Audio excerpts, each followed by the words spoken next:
Maganda po yung mga vlogger sa Jun Abukal YouTube channel. Kung bago po kayo sa aking channel, touch all the bell para updated kayo kay YouTube sa ating mga bagong videos sa Jun Abukal YouTube channel. Paano ba iusin ang veteran pension ng ating mga yumaong veterano?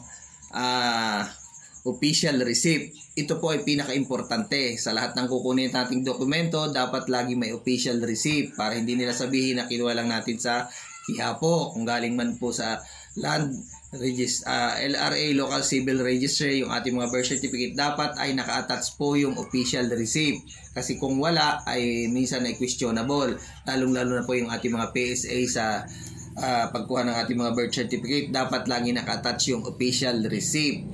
Kasi po, yung PSA pwede pong mapiki, lalo po dyan sa Quiapo. So, hindi po nila maaring tatanggapin naman po nila, ititrace nila kung original copy talaga, pero kung nakasama po itong laging official receipt, ay no question na po.